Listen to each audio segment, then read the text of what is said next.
Hello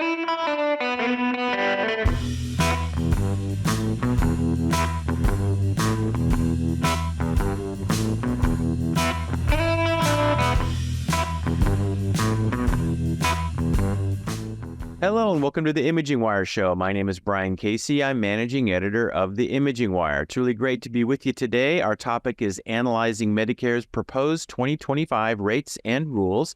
And I'm really pleased to have Sandy Coffta. She is Vice President of Client Services at revenue cycle management firm Healthcare Administrative Partners. Sandy, thanks for being with us today. Thanks, Brian. Great to be here. So, Sandy, can you tell us a little bit about yourself and a little bit about Healthcare Administrative Partners? Well, I have been with the company in a variety of roles, working my way up over the last almost 24 years. And Healthcare Administrative Partners, we are a radiology billing company, revenue cycle management, coding, consulting, practice management, willing to tailor our services to whatever folks need.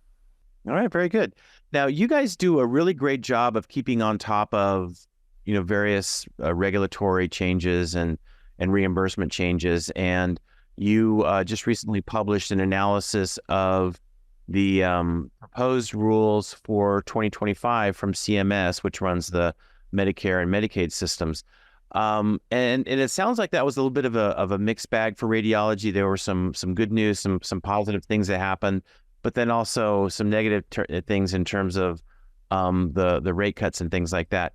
Can you talk about the process that CMS goes through to set rates and where this announcement fits into that? Sure. So every procedure that physicians bill has an assigned relative value unit, which is determined by the time the procedure takes, the complexity, expense to the practice, and malpractice risk. And each year, CMS reviews its available funds against expected utilization rates and sets what they call the conversion factor, or the price that they will pay per RVU. And so the RVUs, that's kind of like the work unit that values the work that radiologists are doing. Yes, correct. Okay. And so this most recent Medicare announcement, what parts of the Medicare and Medicaid system does that apply to? This is the proposed rule focuses on physician professional billing, particularly the new Physician Fee Schedule for 2025. And it also sets the targets for MIPS quality reporting and announces some new radiology services that will be covered in 2025. Okay, so let's start with the payment amount, and that's been a little bit controversial because CMS did announce some reductions in the amount of money that they say they're willing to be paying for physician services, and we're talking today specifically about how it applies to radiology. So let's pull up a little screen here that shows what we think that the impact that's going to be on radiology. Could you just kind of go over these different things we're seeing here? Yep, absolutely. Well, first of all, I want to point out the proposed rule says that there is almost no reduction in Medicare fees this year, which is because they are comparing to the 2024 final rule and not taking into account the Appropriations Act that raised fees in March of this year. So what we are actually looking at in nuclear medicine and radiology in the aggregate is a 2.8% reduction in fees across the board. And as you can see, those are going to hit harder on the imaging center and global side versus the hospital and professional side because the heavy RVUs on the imaging center side and adjustments to those. And IR is also interventional is seeing a particularly large cut in their RVUs on the technical side. So global fees are going down for interventional radiology about 5.8%. So what happened last year was CMS came out with kind of a similarly sort of drastic cut in reimbursement, and then kind of Congress kind of rode to the rescue at the end of last year, beginning of this year, and sort of countermanded some of those cuts. Is that kind of a fair way to kind of and that's the way it typically goes. There's almost never an adjustment between the Medicare proposed rule and the Medicare final rule in terms of the fee schedule, because Medicare has a set amount of money to work with. They can't raise fees in one area without cutting them somewhere else. And this is the budget. This is called the budget neutrality Yes. aspect of Medicare. So Mhm. they've just got like one fixed pot of money. And so if you Yes. decide to increase reimbursement in one area, it has to be cut somewhere else. Yes. And we saw this when they raised the E&M visits for primary care. Other specialties like radiology, cardiology took a hit. Yeah. Now, so these numbers that we're looking at, combined impact of 2.8% in radiology, it's not enormous, but you guys have been tracking this over the last 10 years or so, and they've been doing this every single year. And so these cuts kind of add up, correct? Yes, they do. And especially we're looking at 10 to 12% realistically a drop in reimbursement. But recent analysis suggests that when you account for inflation, depending on which analysis you choose, reimbursement is actually down 30 to 40%. That's huge. Over 10 years? Yes. No, that's enormous. And as we all know, costs in healthcare are just going up and up and up. So how much pressure is this putting on individual practices and on hospitals? It is putting a tremendous amount of pressure on practices, especially smaller practices, where they can't compensate by taking on more volume. We're in a market where radiologists' salary expectations are very high because there's a radiologist shortage, but the pool of money we have to pay radiologists with continues to decline. And also practices that use teleradiology, those companies have raised their rates anywhere from 10 to 30% in recent years. So there's no relief on that front if you're struggling to hire. Now you guys work pretty closely with actual practices. What are you hearing from some of your clients? We're being approached. Help me approach my hospital for a stipend to help us survive in this environment. We can no longer afford to do some of the things we've always done as goodwill gestures to the hospital, doing certain conferences, tumor boards, going to the hospital and saying, we've done all this for you and we need your help to stay afloat. Wow. So do you feel like CMS's hands are kind of tied in a way because of this budget neutrality requirement? Absolutely. CMS can do very little. As I said earlier, they are budget neutral. They have the money they have, and they can reallocate exactly where they're sending it, but they can't give out any more than is in that pool. Now, this raises the question of Medicare reform, and this budget neutrality issue has been one point that a lot of folks are saying, like the AMA and ACR are saying, hey, we've got to get rid of this budget neutrality thing. We can't keep robbing Peter to pay Paul and do this kind of thing. What are some of the proposals there to reform this whole process? Most of the two proposals that are out there now, which one was recommended by MedPAC, and one is in a bill called HR 2474, they are looking at tying an annual increase in Medicare fees to the Medicare Economic Index, which is a method of measuring inflation and increasing costs in the medical world. We're in an election year, and it seems like the closer we get to November, it's getting more and more difficult to get anything done. Is there any chance that we could see something passed in the next few months?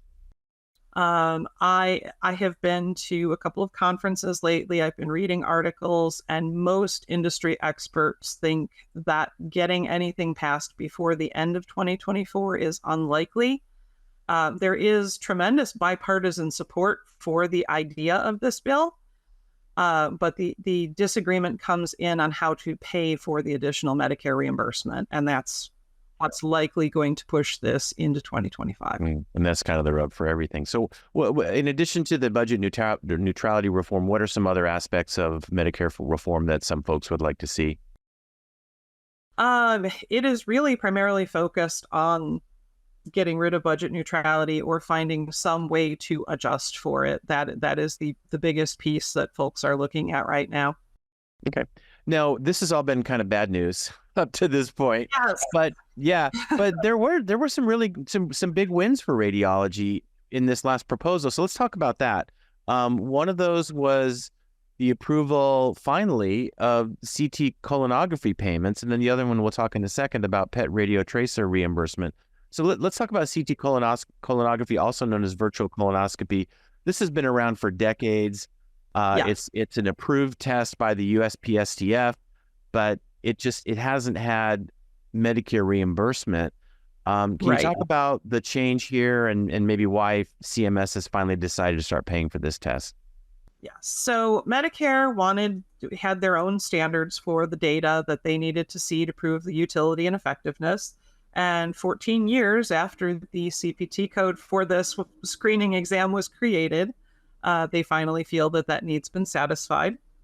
Uh, Advantages of CT colonography are lower cost, less time than a traditional colonoscopy, and not requiring anesthesia. So it's well suited to patients who have either anesthesia risks or don't have post anesthesia support available. We have seen, I recently read an article that the volume of CT colonography screenings doubled from 2019 to 2021. So now that we are seeing Medicare approval for the service, we're kind of thinking that this could take off. Let's hope so. I remember seeing that article as well, and I think that the numbers were still pretty low. I think it was from like 1% ish before to maybe in the 3% range. And one of the interesting things to keep in mind with that was that this was during the COVID era, and so a lot of folks saw CT colonography as a way to do colon cancer screening without having to spend more time in a healthcare facility. So let's hope that that momentum continues. Right. Historically, I've seen, thinking back to CT lung screening, um, a lot of hospitals held on offering that until they saw Medicare coverage on things. So that has been, I think that we will see more ordering physicians and more facilities open to providing the service with Medicare coverage. All right, let's hope so. Now, with respect to the PET radiotracer reimbursement, let's talk about that a little bit. A lot of folks in the nuclear medicine and molecular imaging community had been asking for the payment for the radiotracer to be unbundled from the payment for Right. the scan. Can you talk about what bundling means and what CMS is proposing to do? Right. So bundling means that Medicare would say that the radio tracer involved in the PET scan, they wouldn't pay separately for it. They considered it as part of the payment for the scan. And when you're using a standard FDG tracer that costs somewhere between $200 and $400 per dose, that's somewhat reasonable. Where we ran into issues is with the onset of very highly specialized radio tracers for prostate cancer or amyloid plaque for dementia.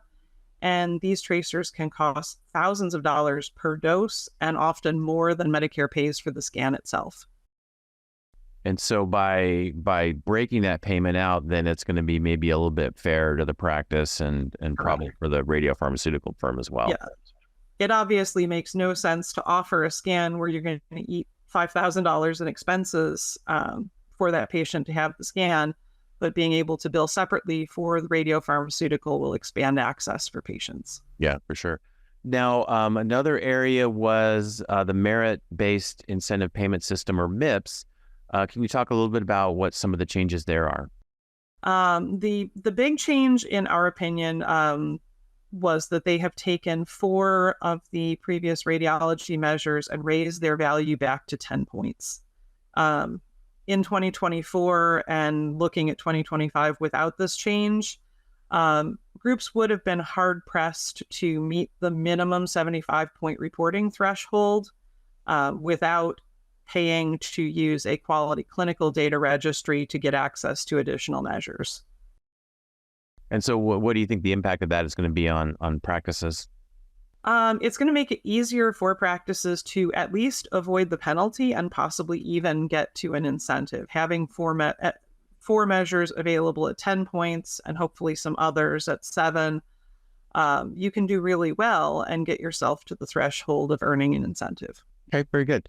So to circle back to the proposal, so last year they kind of floated a similar proposal. They enacted it as a final rule, and then Congress came along and sort of fixed it a little bit. Do you think that that's going to happen again? I mean, there's going to be an election. We're going to have a brand new Congress come in. Do you think that we can hope to see that again? I think absolutely there is hope that there will be action in early 2025. As things get settled after the election, again, we know that this is something that both parties consider to be a priority. So hopefully they can put their heads together, come up with a way to fund it, and make it happen. Yeah, and well, it's kind of a nonpartisan issue, even in a really politically charged environment like this. Right. Everybody wants to have good healthcare. Now, another thing, you guys travel quite a bit, and you've been going to a lot of kind of local shows. And one of the things that's been coming up, and the things that our readers like to read about, is AI. And from your perspective as an expert on reimbursement, what are some of the things that you're hearing around in terms of like how people get paid for AI? The biggest issue right now is that for the most part, people on the professional side, there is effectively no reimbursement for AI. What there is tends to be on the technical side for the hospitals, which is important because they are paying to use the technology and bring that in. Where radiologists are concerned is that some of these AI programs add an extra step to their read of an exam. Things are taking them more time.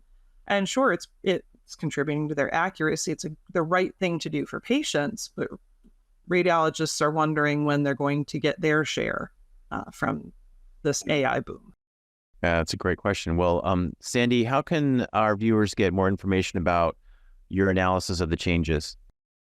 You can go to our blog at hapusa.com and click on the blog link in the upper right to check out our library of articles. We have a variety of coding, regulatory topics, anything that may be of interest. And if you don't see what you like, feel free to drop us a note and we'll see what we can do.